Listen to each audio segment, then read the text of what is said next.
Hello, friends, and welcome to Worldbuild with us, the podcast where we create fantastical worlds with help from you, our listeners. My name is Rob Hilferty, and I'm here with my co-hosts Daniel Quinn and Courtney Staples. On today's episode, we finish up our time in the desert of 1,000 tombs. Last we left off, Gluax had a prompt for us that was very tomb-heavy. And again, I always recommend, this is the second part in the 2 series. By all means, please go back and listen to that first series because you will be very confused. But last we left off, we had the twist. And the twist was, now add dinosaurs. But before we get into that twist, remember that if you want us to build your world, you can always go to our website, worldbuildwithus.com. Click the link, follow the instructions, and within a reasonable amount of time, we'll be building your world.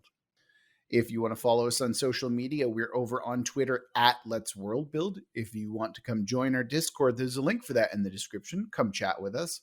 And of course, if you're feeling particularly generous, you can always give us money over on Patreon. If we've ever made you laugh, smile, or think, by all means, kick us some money. We'd really appreciate it. Now, with the shilling out of the way, it's on to the episode. We've got dinosaurs, folks. So hold on to your butts. Daniel, get us started with this one. How did you incorporate dinosaurs into our world of deserts, tombs, and pharaohs?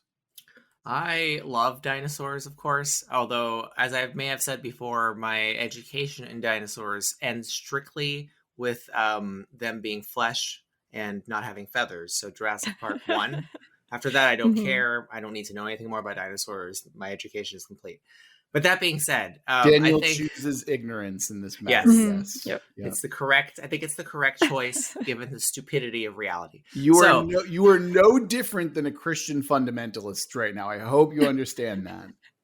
Well, the difference there is that I'm consciously choosing ignorance. They don't know that they are. You don't know that at all, sir.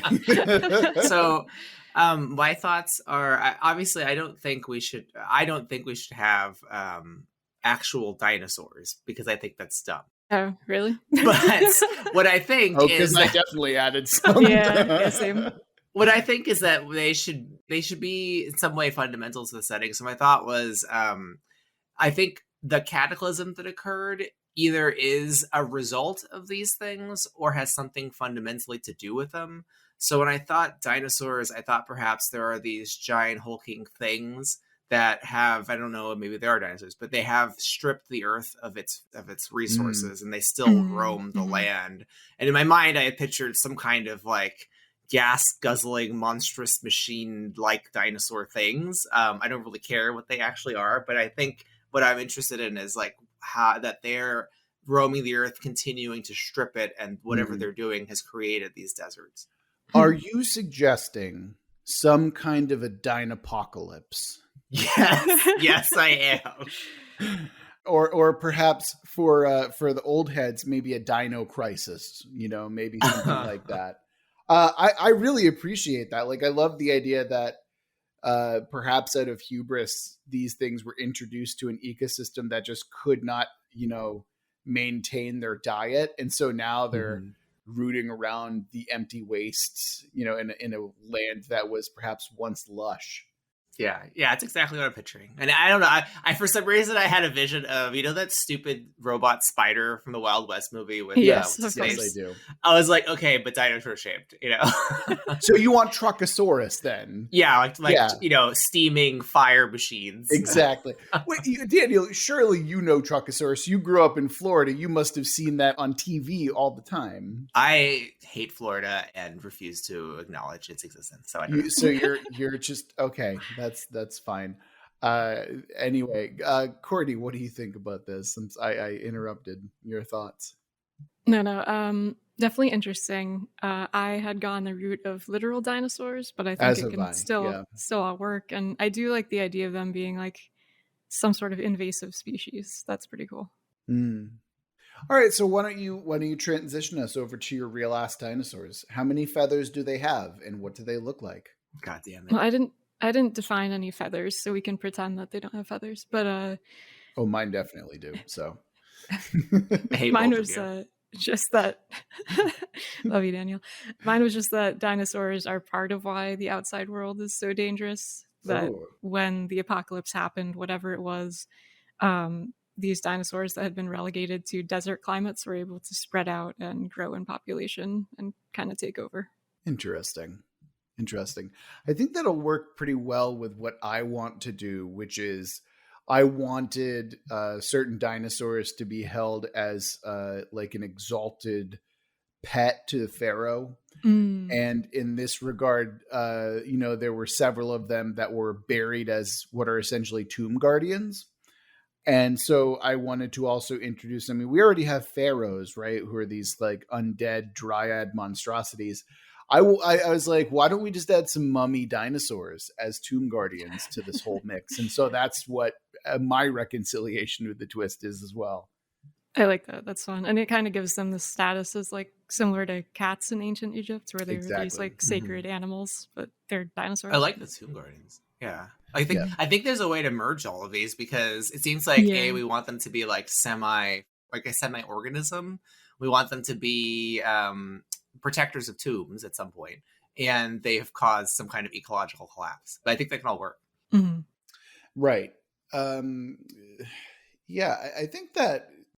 I think realistically what we're seeing here is Courtney's dinosaurs and mine, they're essentially the same thing, except mine are mummified and hers are just like those. So that's the same family. What you have, Daniel, your giant dinosaurs, they are a different breed entirely, right? And I'm okay with that, because both of them are dinosaurs, and you more went like behemoth / Leviathan / terrible 90s movie anyway. and I'm okay with that. Like, that's totally fine. I think that we can definitely have a good mix of both. I mean, I can go with the ones you guys are describing. Like, if you just make them bigger, then I'd be down with that, Okay. Maybe it's something about like the mummification process. Like, they continue to like grow over time or something. Oh yeah, they're like crocodiles. Like, they don't have like a set size, and so maybe because they used to be under the service of the pharaohs, they were grown to a certain size. But now that they're unchecked, they're just like enormous. Mm-hmm. Yeah, I mean, there's also the chance of just like nuclear radiation, of some kind, and then we just have Godzilla again. There was a war against them, obviously, that was part of this cataclysm, and perhaps they use radiation weapons that helped make them even larger. Is this the far future sequel to Pacific Rim? And the Mummy. And the Mummy. Oh man, it's Mummy 5. Hold on, wait. Can we have Brendan Fraser walking around in a giant pyramid mech? Because I feel like, I feel like we can do that. And I feel like that was my faction. Yeah. Oh, really? You've got mech pilots. Okay. Just nothing but Brendan Fraser clones. Just Brendan Fraser mechs. Oh, yeah. Your faction is just Brendan Fraser. I'm cool with that. Yeah. That's it. Oh man. Okay. I see it all falling together. Like, I think if they, like you were saying, if they were like perhaps like revered pets, right, of the pharaohs at some point, perhaps when the world was lush, something happens. I don't know what happened. Maybe it had nothing to do with the dinosaurs, but they were the consequence of this happening. They were supposed to get mummified. Somehow they come back to life. They help strip the worlds. They've become irradiated. Perhaps there was some conflict to stop them, and it just made things worse. I don't know.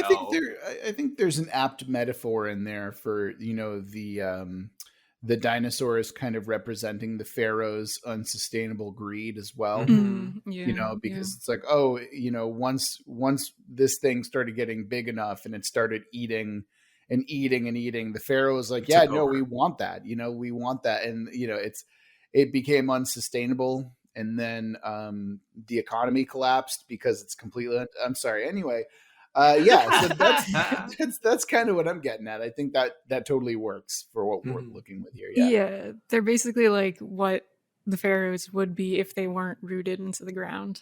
Oh, I love that. Ooh, metaphorically, that's cool. Yeah, that's very cool.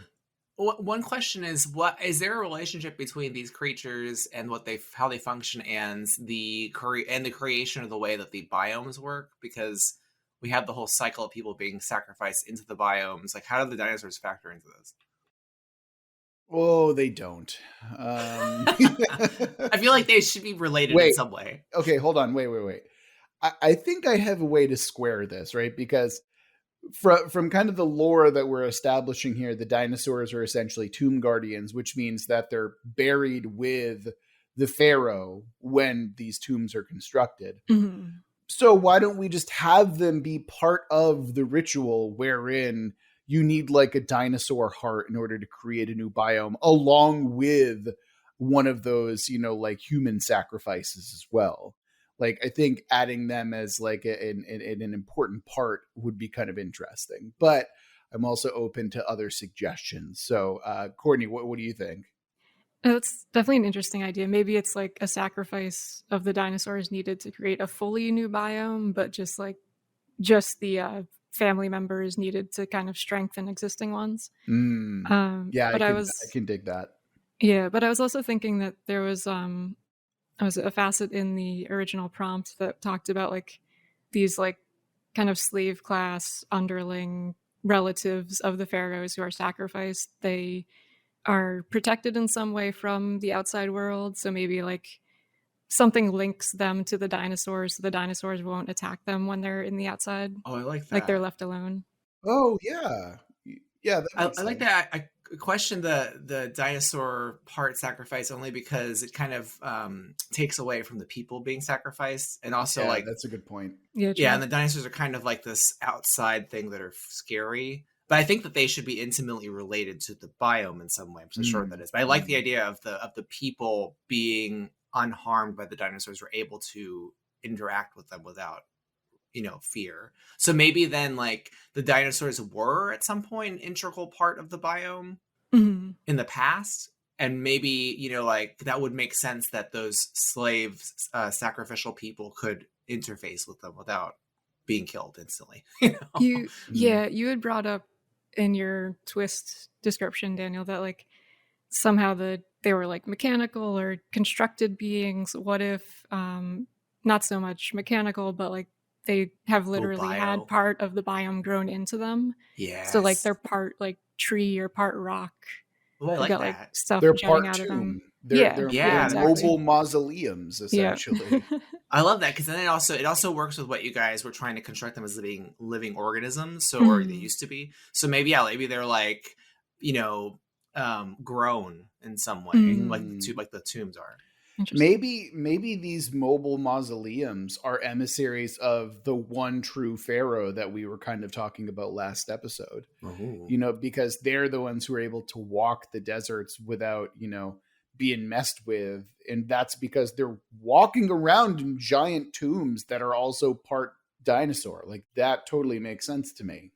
Maybe that pharaoh is like trying to tame them into his own dinosaur army of some sort. Right. That's exactly what it is. Yeah. He may be trying to reclaim them. So like, because these dinosaurs originally were tomb guardians for each of the tombs. Yeah. Now they're kind of roaming around and free because everything's gone to shit because of the cataclysm. Like you're saying, maybe this pharaoh is trying to take control of them again. And we said that the pharaoh that is doing that is the one that's the chief in our setting, right?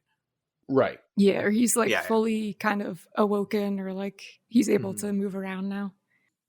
That was, I think that is another part of what we were talking about. Yeah.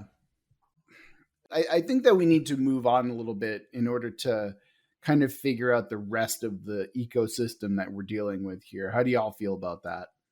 Yeah, I'm pretty happy with how the dinosaurs relate now. And I think we can probably tie them back in more later. Yep. That makes sense. All right. So I think where we are right now, we definitely need a little bit more context, because we added dinosaurs. That's pretty cool.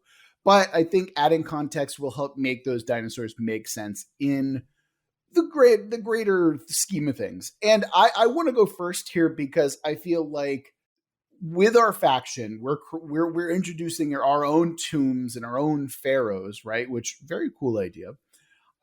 Mine is very insular, and that's kind of by design. It's almost like a prison.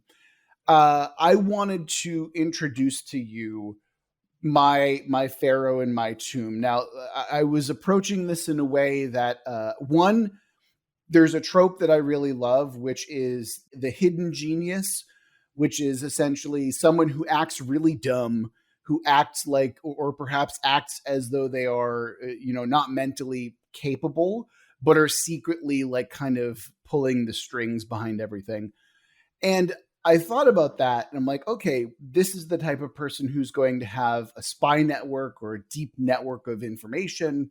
And so I wanted to make sure that the tree that I'm dealing with is kind of appropriate. So I chose the shepherd tree as the kind of representation of the pharaoh. And I did this because it's on record as having one of the deepest root systems in all of botany, right? So it's a desert plant. And this is exactly the type of tomb that I wanted to introduce, is this very police state, very like, as we were kind of talking about before, there is like a group who are in power and they are the ones who are doing quote unquote the pharaoh's will, even though to them, the pharaoh is essentially like nonverbal, right? What's actually happening is that this pharaoh has a deep system and has all this information, is subtly manipulating its true will among the people and among its tomb to make sure that it gets what it actually needs done. And the other interesting thing that I wanted to add to this is it's not just one pharaoh, but two. So there's actually twin pharaohs that are like twisted in a shape that are like kind of wrapped together. So yeah, a lot of detail, a lot of stuff going on in there, but that's what I wanted to go with. And that's where I am. So very cool. Though, as soon as you said like the sort of idiot genius kind of trope, I immediately pictured Columbo, and now I can't stop picturing Columbo as your pharaoh. Okay, so I love Columbo. It's shock to no one, but I actually, when I was thinking of twin pharaohs, I was also thinking of very young. So it's for once, I would actually not like to have Columbo in this particular trope. Okay. But yeah, I was thinking like teenagers at best is when they were entombed. Ooh, that's disturbing. Yes. So they've got a young mentality. Are they twins? Yes, exactly right. Ooh. And that's why they were buried together. So in the culture, that's what I'm kind of the kind of lore that I'm creating is they were twins. They were very young. And for whatever reason that is perhaps lost to time, they were entombed early. And then bam, that's how you get the twin pharaohs. But the thing is, you would expect them to be naive children, right? And I think that's kind of where the idiot part of the idiot genius is that they act very similar to children. But what they're actually, they've been around for thousands of years. They're incredibly intelligent. They're incredibly manipulative, and they know exactly what the fuck's going on. So yeah, I was even thinking that you could have like, there could be a thing where you don't even know that one of them is a pharaoh. Like it could be like one is just the talking one and the other one is just kind of there, like hidden. I don't know. There was like a lot of thoughts that I had going on in my mind when I was kind of creating this. But one other thing I forgot to mention, the reason that they're so insular is because the twin pharaohs actually make sure that no one goes outside because there's this propaganda campaign that outside is like, if you open the tomb wall door, you're fucking dead.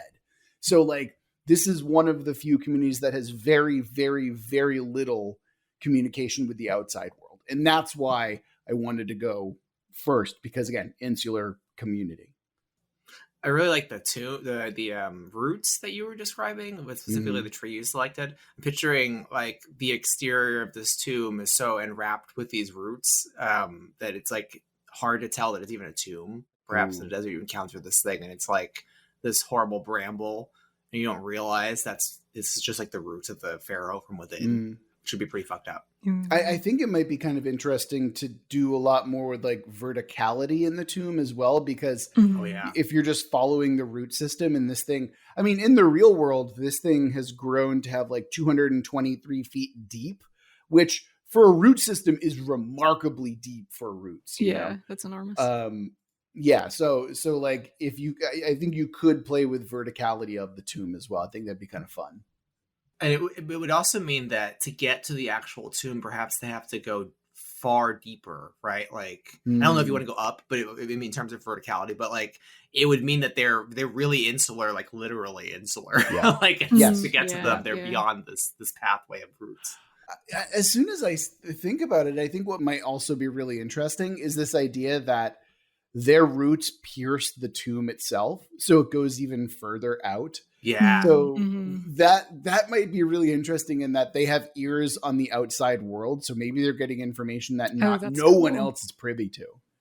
Yeah, I like that a lot. And we had discussed last time too, like the idea of underground cave networks connecting some of the tombs. So maybe their roots have also spread into other biomes unknowingly. Mm-hmm. So they're also using that to spy. They could be, in a way, a sort of an allies to the protagonists. You know, like allies perhaps in a sideways sort of way, but like if they're a means of communicating between tombs, you know, I can see the protagonist using that in some way, you know, with their particular pharaoh being central to the whole story. Right, like you leave me alone and I'll give you what you need, that type of thing. Mm-hmm. Yeah, or like perhaps they have something to gain by helping the heroes, you know. Yeah, okay, I can see that for sure. Cool. Okay, who wants to go next? Whose pharaoh is next? I could go. All right, Courtney, why don't you hit us with your pharaoh? What is it? All right. So kind of trying something different this time. In our last series with Clark, Sky of 1,000 Trade Winds, we talked a bit about how difficult it can be to instill a sense of like visual excitement and discovery in RPGs. Yes. Especially around exploration. So I wanted to describe it from the point of view of like you're entering the tomb. Oh, cool. Okay, yeah. Let's do it. All right. So hold on. I'll give you the. All right. Thank you. Thank you. Much better. That was me opening the door to the tomb. Come on. I was giving you the setup. It'll sound better in editing, I'm sure. I start outside. So. Yeah, outside looking at... Okay, whatever. It's fine. All right. Imagine you're walking through the desert wastes, through sand and wind and all of that, and you seek shelter in a canyon. Unfortunately, it ends up serving as a wind tunnel, so your vision is obscured until you stumble upon a structure. From the outside, it looks like the front of a large temple carved into a cliff face, similar to Petra in Jordan. But it's dark and adorned with statues of attractive figures that have been eroded away by the elements over time. And as you enter through the main gate into a hall of hewn stone, your eyes would have to acclimate to the darkness, which in itself is kind of a defense mechanism for this tomb. Like if attackers were to rush in from the outside, they'd be at the mercy of guards who'd been waiting unseen.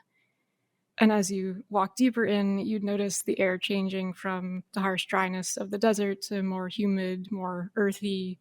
It also gets eerily quiet as the sounds from the wastes are muffled out. Like you can hear your footsteps echoing on stone, you can hear your breath. And walking through another gateway, you would find yourself in a vast underground cavern with patches of trees and gardens and bodies of water interspersed with buildings and torchlight. But what really catches your eye is an enormous black obelisk, which sits under essentially like a skylight in the center of the cavern ceiling. And sunlight streams down over it. And it looks like there's something wound around it, but you can't really make it out from this distance. So you get closer. You follow a winding path that takes you over some small bridges across streams of water. The climate's very lush, but not tropical, kind of like the temperate rainforests in the Pacific Northwest. And from the care given by the local gardeners, you get the sense that natural beauty is very important here. But there's something grotesque and warped about the plants as you get close to the obelisk, and like a weird paleness to them, even though they're in range of the sunlight. And then you're almost at the obelisk itself, at the base of steps leading up to it, and you see there's what looks like an altar in front of it with a large bowl. And two thin shapes rest on the edge of that bowl, leading back to a throne that's at the base of the obelisk, like essentially a part of it. You realize that those two shapes are arms and that they lead back to a seated figure, but the figure's body is just wrong. It continues to go up and up and up, and it winds around the obelisk like ivy or vines, and even sprouts new sets of... Excuse me. I'm going to drink water. Talking too much here. Yeah. 6 whole sentences. I know, God. Like, can't do this. So it actually sprouts new sets of arms every few feet. Some are clinging to the rock, some are hanging in the air, and their fingers shift kind of like leaves in a breeze. And they like dapple the sunlight that flickers down on the ground. And you learn that this pharaoh was a beautiful woman in her time. She valued like fashion, art, social pleasures, and she was full of life and passion. But as she aged, she became terrified of what was happening to her appearance and thus became increasingly desperate to maintain her youth. So, of course, she embraced the rejuvenating powers of the blood of her family line by bathing in it and drinking it. But in undeath over hundreds of years, thousands of years, her form twisted into this horrible centipede-like vine ivy growth. And while her subjects revere her life-giving powers, they're just disgusted by what she's become and fear what she might do if she ever like fully awakens and becomes fully aware of her state and what's happened to her. So yeah, that's my pharaoh. And like, you know, I was kind of avoiding going too deep into my tropes last episode, but I felt like I can't be given this bounty of sacrifice in this setting and not go into some Elizabeth Bathory type stuff. Yeah, for those of you who are playing bingo at home, check off Courtney mentions blood sacrifice in there. That is absolutely checked off. And for everyone else, or actually specifically for Courtney, I would once again reiterate that you should really, really read Kill 6 Billion Demons. This is what you're explaining minus the centipede part is literally part of the lore. Neat. So yeah, you should read. You should really read Kill 6 Billion Demons. Okay. Go to kill6billiondemons.com and start reading. It's amazing. Anyway, fucking kudos, snaps to you, Courtney, for writing out an entire description. So very cool. So this is like a really brutal dictatorship that is mixed with like all sorts of vanity and pride here, correct? Yes, I would say so. Yeah. I think that actually over time, the brutality has almost diminished as she's like become less capable of interacting with the outside world, but everybody's still terrified of what she is capable of. So wait, but by having this opportunity to interact with the outside world, that is making it far worse for her, right? Or rather making her bloodthirsty again? Ooh, that's an interesting element that I hadn't considered. Yeah, that's kind of what I'm thinking is about to happen here, right? Yeah. Nice. I did like the suggestion that, like, you know, when you enter into this darkness, they're prepared for you, which suggests to me that they're like looking to do something with outsiders.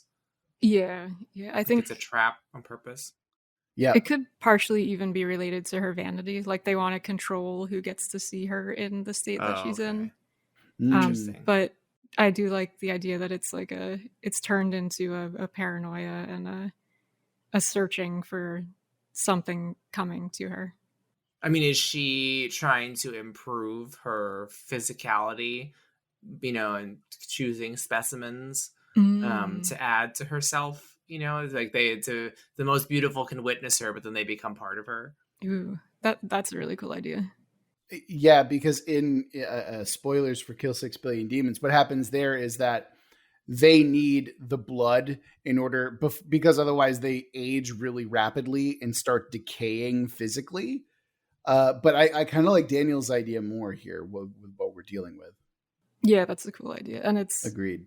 It's almost like the desperation that you can sometimes see in people who like go way too far with plastic surgery. Like they should just stop at some point, but they just keep going and going and going. And well, it's an addiction at a certain point, right? And I mean, it's a non-standard addiction, but it's definitely an addiction. Like a completely distorted view of the self. Oh yeah. Oh, that's kind of interesting. I like that that aspect of it, like straight body dysmorphia. Yeah, I can deal with that. That's cool. All right.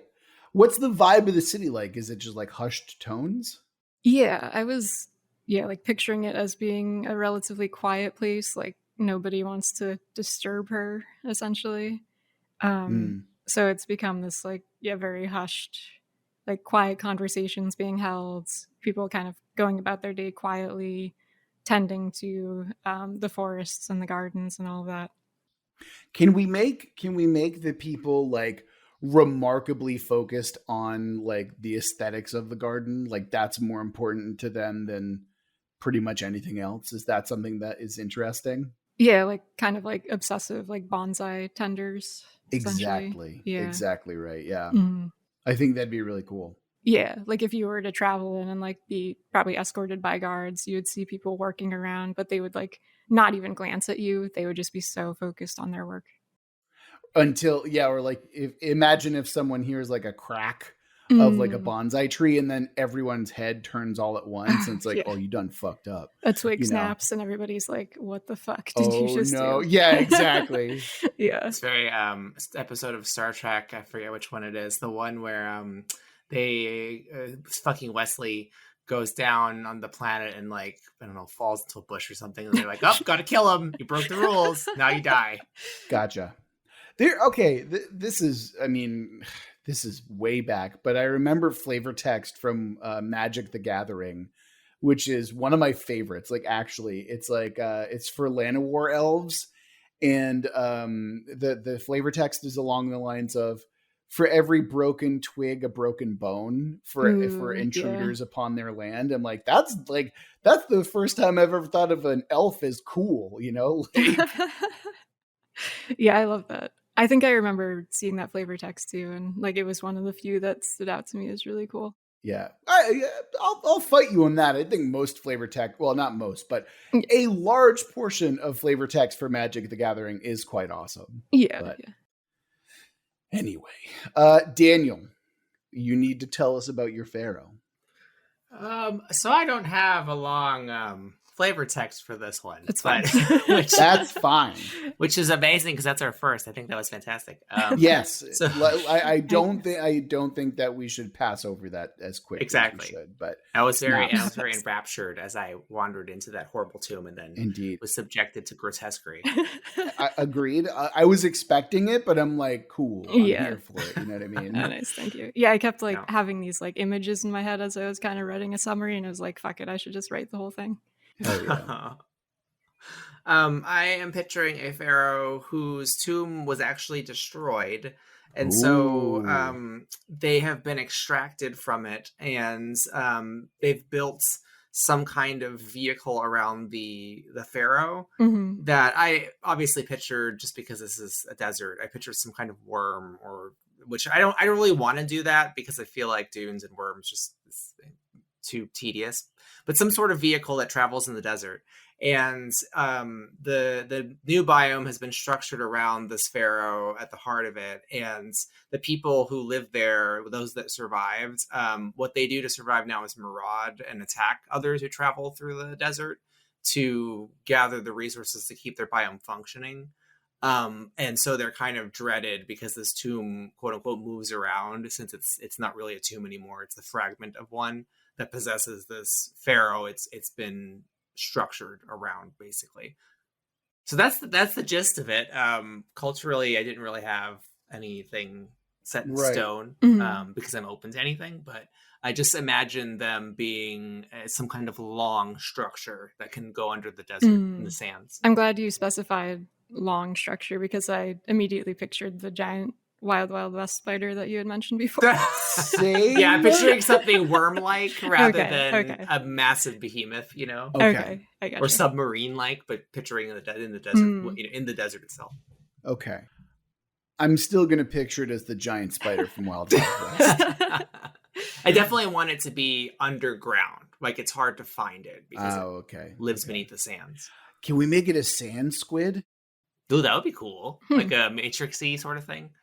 No, like more like an actual squid. Think more 20,000 Leagues Under the Sea and less Matrix. So I was thinking like the Sentinels, which are basically squids. Yeah, no, I know what you're talking about. Yeah. But I was thinking more like kraken, like sand kraken. Oh, I like that. Tentacles that come out and then pull some caravan down like that. Oh, man. In order for you to grab the resources. Like you see its head surface and you're like, oh, fuck, it's the squid thing. And then the tentacles come out and you're fucked. Right. Nice. Okay, well, what about your pharaoh? Like, what's your pharaoh like? What's the plant? Like, we got to have something like that, Daniel. I have ideas for you if you need them because I went through like a Rolodex first. Yeah, I guess I was. I mean, I don't really have anything pinned down because I was more focused in like subverting the idea of the pharaoh being fixed in a space. I imagine this pharaoh, maybe for some reason I'm thinking merchant adjacent, only because I'm thinking like there was a sense of like expansion and improvement and bettering his people despite them being slave to him. And so whatever happened to destroyed his tomb, the pharaoh and his people have sort of innovated to continue existing, and they're marauding others in order to keep themselves intact. Interesting. Okay, here's where we're gonna go. Here's my guess. You were mentioning bramble imagery previously, right? Yeah. Okay. The brambles are massive, thick, growing tentacles. So instead of biological tentacles, they're actually just like twisting roots of brambles, and they pull things down like that. And that's the representation of the pharaoh. It is the tentacles of its own walking or swimming, moving tomb. Yeah, that's I think that works. I'm not sure about the imagery, but I like what we're dealing with here. I think that's pretty dope. So there's like a central kind of hub where maybe the heart of this thing is, but then it's in itself is expanded and exactly out into those tentacles, and that's what moves it. So it still has like remnants of its tomb, of like the ruins of its tomb. Yeah, but it's kind of collected around, and so like maybe that's the head and the beak, and the tentacles are all just bramble. Maybe. Yeah. Ooh. Okay. Hold on. Maybe it's like a massive statue head, and then out from that creeps out and then so the mouth is a doorway. So when it comes up from the sand, the mouth opens up, and then you see all the tentacles come up. Right, and so it's like you have squid imagery mixed with the like broken tomb, and then you have the tentacles that. Yeah, there we go. I think that's fucking dope. And it's like sanded away partially. That's scary, like the head. Yeah, right. So it's like all like weirdly smooth, or like you can barely tell that it's a face except for like parts of it. Yeah. Creepy. Yes. Yeah. 100%. Nice. Perfect. As an alternative, or in addition to that, you could incorporate one of the dinosaur tomb guardians somehow. Maybe the tomb guardian dinosaurs have merged with the tentacles and such. That's it's not a bramble, it's bones. Ooh. Yes. Okay. Yes. Or wait. It's both. Brambly bones. It's brambly bones. Yes. Yeah. It's woven together with the materials of the original tomb, but also the bones. So dinosaur bones specifically. Yes. Exactly. Okay. That's awesome. Because the alternative, instead of a face statue or like a human face statue, it's like a drag or a dinosaur head instead. I like the human head because it's scarier. Yeah, I agree. It is creepy. And if it's sanded down, it could be like, is that a head or a squid head? Okay. Yeah. This has all been super fucking fun. I love this. Yeah. How do we bring everything together with a main quest line? So right away, I'm wondering why Daniel's pharaoh, why the tomb was destroyed in the first place. And maybe that's related to like one of the first attempted conquests of this awoken pharaoh. Yeah. And that was his way of like fleeing into the desert after the fact in his like weird squid dinosaur thing. It does sound a little ridiculous. No, but it's perfectly fine. I like that. So like, we know there's a pharaoh awakening in the main place, right? The very first one we designed. And so he's saying he's trying to conquer other tombs. And so he's shattered this one, and that's the creation of this marauder, which makes me think then, because we also had a middle class sort of among the slaves who were puppeting the pharaoh. And we have sacrificial people who are trying to align with people who have realized the middle class is bad. So like there's some protagonists there. Yeah. So I wonder if they have this squid pharaoh might be a boon to them in some way. All right. Well, I mean, the squid pharaoh, as we're now calling them, I think that they're inherently subversive, right? Yes. Mhm. Yes. Which means that, let's say that they're holding a grudge against this kind of new rising pharaoh that's going to unite or destroy the world. Mhm. Okay. Yeah. Do the pharaohs, can they communicate with each other? Yes. Yeah. Okay. We had established if they choose to. Yeah, it was like you can kind of transplant pieces of the biomes into other ones to communicate. Okay. Yeah. So that's been done with this main one. That's why you can talk to all of them. Okay. Now, okay, we have two very, I would say, two very opposing forces here, wherein you have my twin pharaohs who are very insular. They just want to be left alone. Mhm. You have the marauding squid pharaoh who is openly subversive, openly revolutionary. And then we have Courtney, who I think is a little bit of a wild card here, actually. A little bit, yeah. Yeah. Because Freak pharaoh. I'm going to call her Centipede Pharaoh for now. Oh, that's right. She is a centipede too. I think when I see the Centipede Pharaoh, they're definitely the wild card, because to me, I look at them and they're like, oh, I suddenly have contact with new people. That's fresh blood for the Ivy, you know?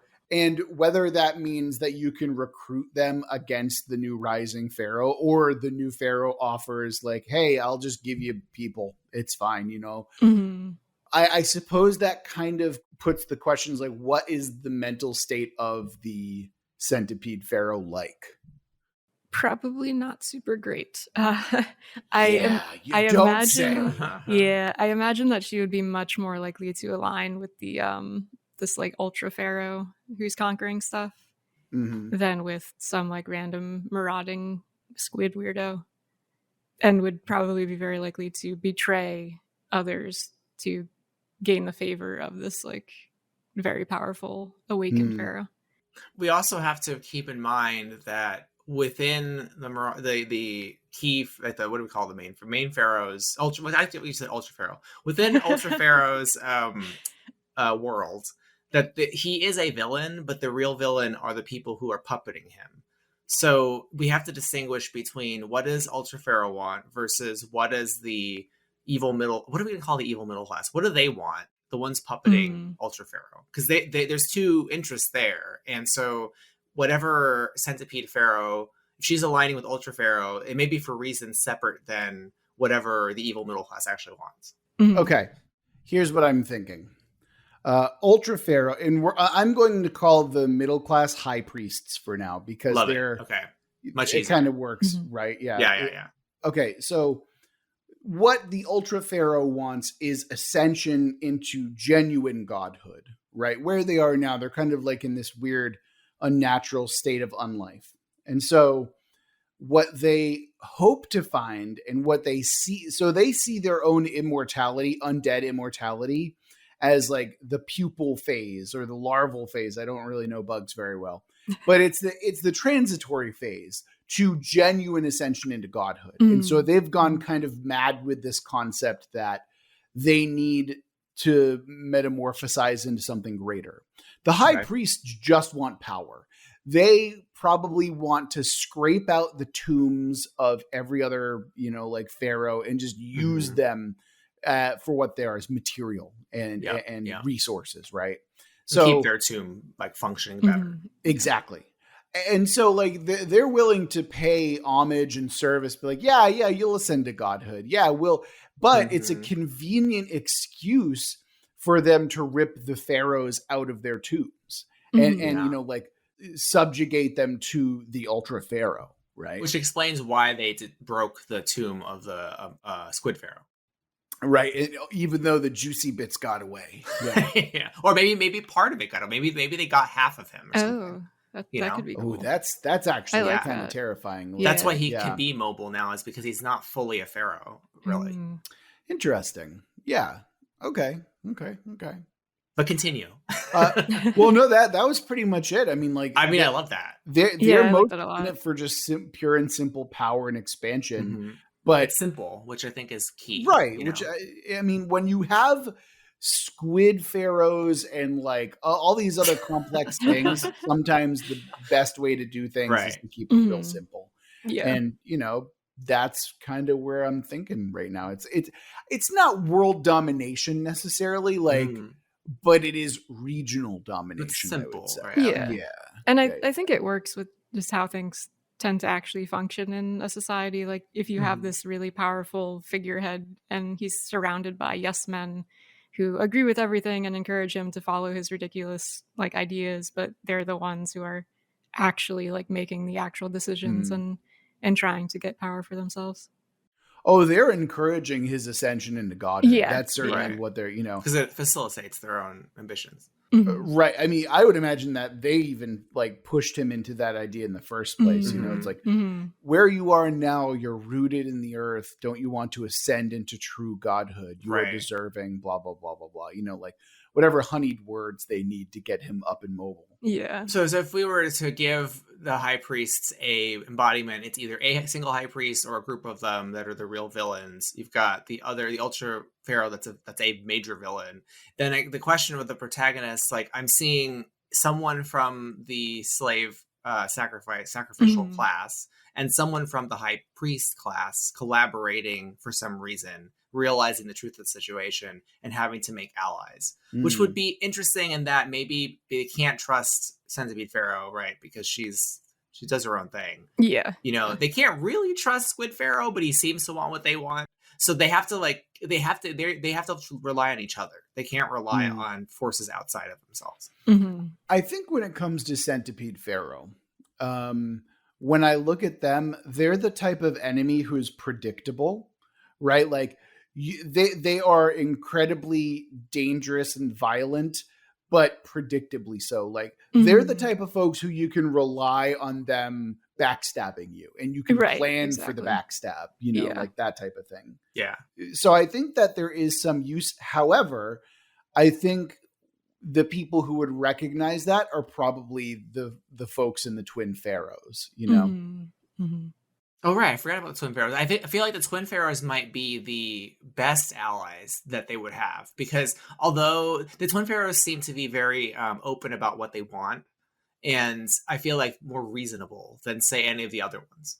Well, perhaps to the outside world, but remember that they are incredibly isolationist and they're purposefully keeping their people locked inside of the tomb, you know? Oh, right. I just mean from the perspective of the people outside. Like if they were talking to them and saying, hey, look, we don't want to fuck up your situation, but if this guy gets what he wants, everyone's fucked, you know? Right. I could see them like contacting outsiders to be like, you take care of that. I don't want to lose my position here. I need to like maintain my power over my small, my single area.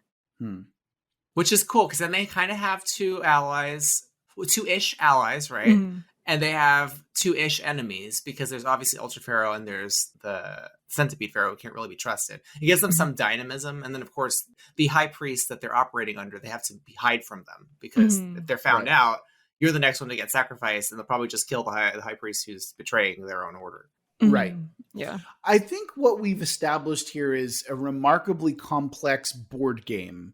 And I mean that, and I mean that in a complimentary sense, right? Like where you are essentially and I'm going to use the chess metaphor here.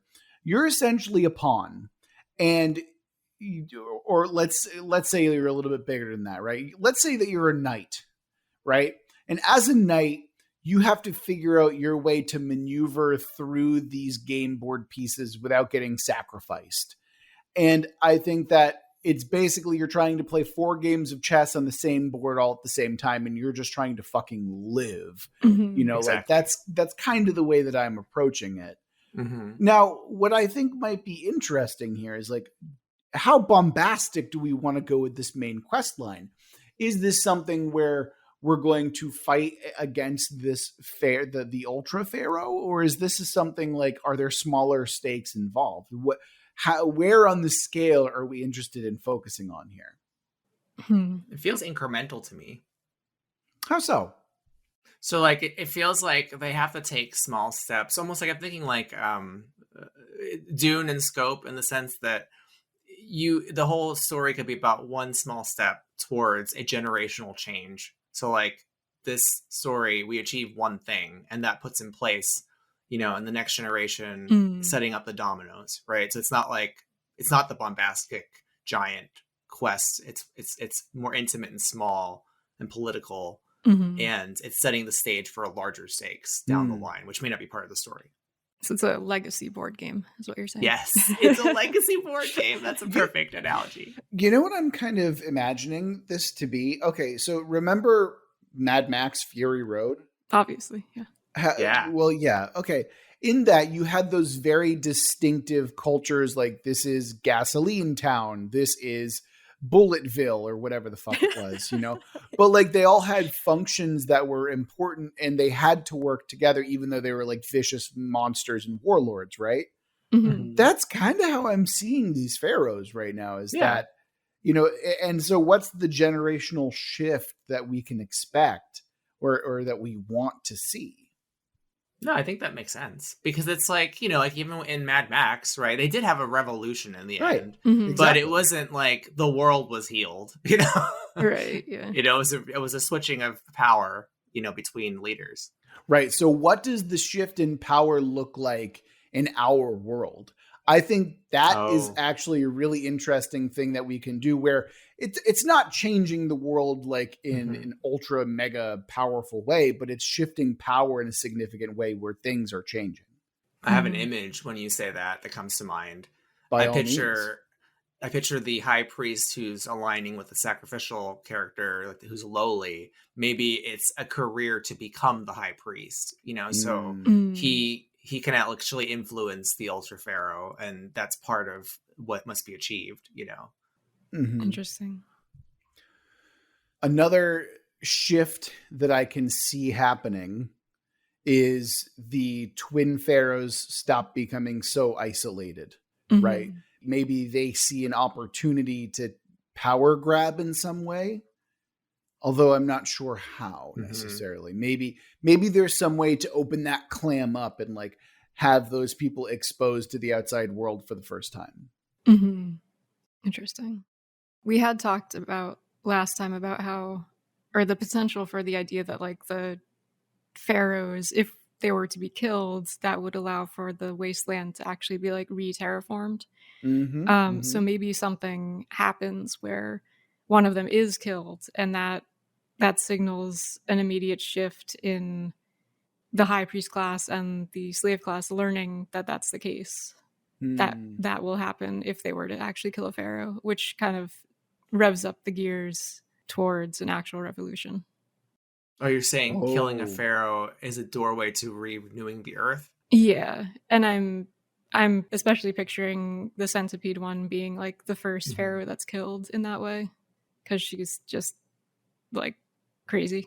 It's funny. So I like the idea that the end game that we're working towards is it's setting the stage for revolution. It's not revolution itself, right? Yeah. It's more of a display that this can happen, that shedding the blood of the pharaohs can reinvigorate the world in some meaningful and powerful way, right? That's a really cool thing.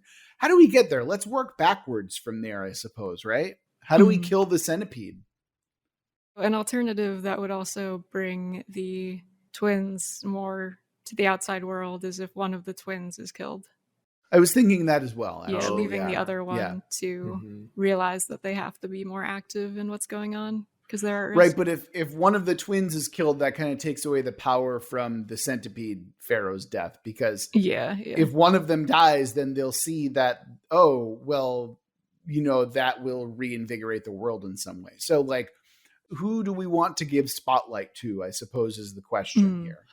Maybe the way that we're telling the story is too traditional, because I think this could work. But I think because we're technically suggesting wounding each of them, because if we kill the centipede pharaoh, if we kill one of the twins, and then obviously the squid pharaoh has already been broken, there's revelations from all. Maybe instead of it being like a story of just 2 characters or X number of characters in the Ultra Pharaoh's tomb, these are short stories that take place in each of these tombs, showing what's happening collectively to the world at the same time. It's an anthology series, but you're getting a greater perspective of the world as a whole. Yeah, absolutely. Right. So High Priest is trying to become a High Priest. In Centipede worlds, you know, there's the revolution and then we tell the story of the breaking of the Squid Pharaoh. We tell the story of the betrayal of the twins. Like there's different stories, but they're all happening. You know? Maybe I could kind of see it as a cascading effect. Like there's news of the squid pharaoh, and like maybe when he was broken or when they were broken, like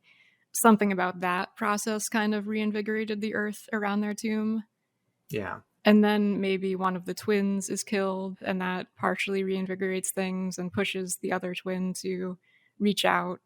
And then the centipede is taken down, and it kind of like goes from there. Ooh, okay. I like that actually.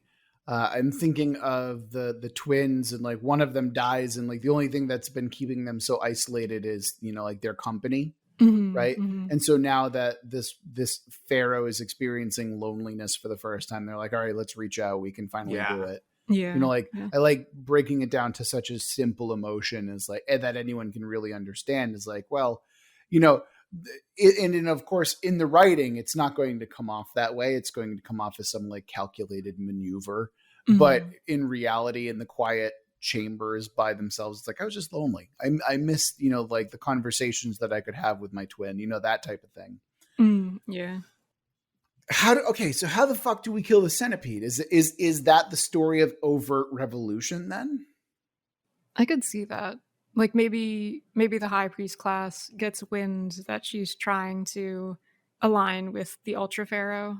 And they realize that that's going to put them in danger because they would then become an underclass to the Ultra Pharaoh's high priests. And in order to maintain their power, they realize that they need to get rid of her or subdue her in some extreme way. Yeah, because the high priests there, like they recognize, like the centipede pharaoh, she's essentially like, this new pharaoh is offering me fresh blood. This new pharaoh is offering me like progress and power. All you've offered me is stagnation and, you know, stasis, right? Yeah. It's more of the same. So I can definitely see the allure there and then the need for a revolution there. Yeah, that's cool. One thing that I'm recognizing we have not touched on at all, and we need to bring them in, where are the fucking dinosaurs? We've had no dinosaurs in any of these stories. True. So we gotta bring them around. I feel like we can wrap up once we get these dinosaurs in here. They have to be instrumental in whatever killing. Maybe they're the way you kill the pharaohs in some way, or destroy the tombs. Maybe because we're talking about if we kill these pharaohs, aren't we destroying their biomes? Or it's like releasing their energy out into the world. You're releasing it exactly. I mean, and we know the dinosaurs are themselves a form of tomb. Perhaps like using them in the right way doesn't destroy a tomb. It like renews it. They can be, they're weapons, they're monsters roaming around, but maybe they are usable as a means of restoring a tomb back to its lush state. So maybe by destroying a tomb, you're not destroying it, you're actually transforming it. I like that idea. Yeah, kind of like a volcano going off and how it leads to a rejuvenation of the earth around it. Yeah, so maybe like when, you know, Squid Pharaoh's tomb is destroyed, the people flee from it because it seems to be total destruction, but someone returns to the site and they realize it's become a lush paradise, the space that it was, you know. That's really cool. With the dinosaur bones, like growing over the dinosaur bits as they're transforming, you know. Well, see, that implies one of two things, right? Because we were assuming that Ultra Pharaoh is behind this kind of Squid Pharaoh's destruction, or half destruction, correct? Yeah. Okay. So that implies that the high priest. Right. Well, that implies that Ultra Pharaoh is using the dinosaurs as a weapon or a tool, correct? But maybe he's actually has good intentions that we don't realize, or incidentally has good intentions. Yeah, right. I was thinking that too. His ascension may be, in fact, a restoration of the world, but the high priests don't realize that. Maybe. Yeah. Can we also maybe, I mean, if we wanted to subvert that, we can also, if we really wanted Ultra Pharaoh to stay ultra evil, what we could do is, you know, like there is this lush paradise left in the wake of the tomb's destruction, the Squid Pharaoh's partial destruction. And then the Ultra Pharaoh comes by and absorbs that. And so you literally watch as that flourishing oasis is suddenly like crumbles into decay after they absorb the energy into themselves in some way. The Ultra Pharaoh does, I mean. So you're suggesting he pulls it into him. He's trapped in his own tomb, right?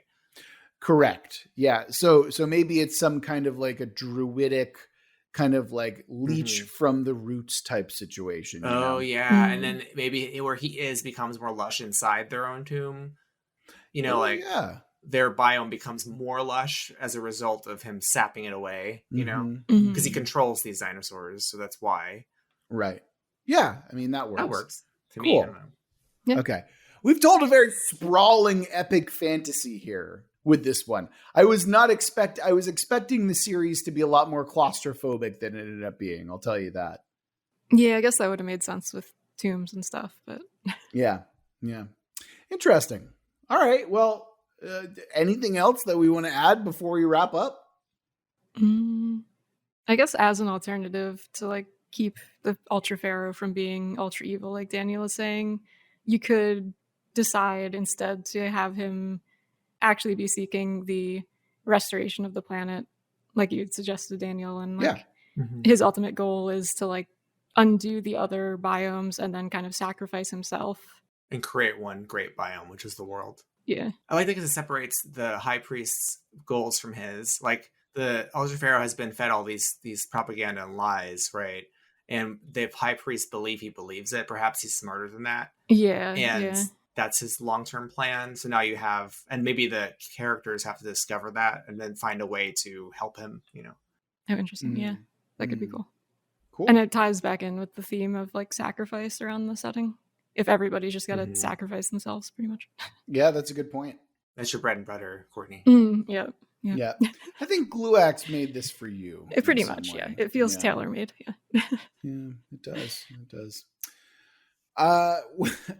Speaking of Gluax, a huge thank you for this prompt and for continuing to be a patron of ours for so long. I think Gluax is the original, so big shout outs and big loves to Gluax over there.